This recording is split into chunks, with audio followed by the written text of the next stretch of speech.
Now let's talk about the modulus of a complex number. The modulus of a complex number is also synonymous to the distance of the complex number is represented as a point from the origin.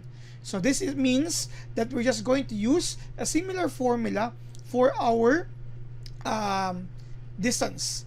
We know that in Cartesian plane, distance also coincides with the term absolute value, because the distance is the absolute value of a certain point from the origin. So the same illustration here for saying our z sub 1 is represented by a plus bi.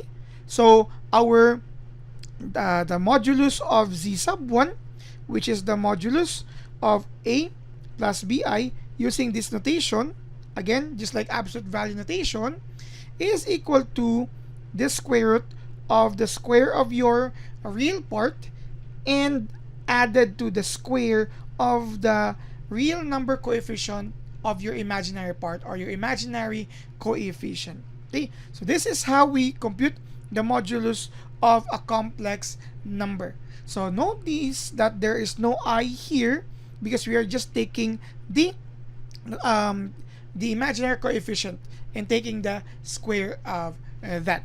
So if we have here another illustration, let's say c plus di, so the modulus of z sub 2 is still represented by the modulus of your entire complex number represented by z sub 2.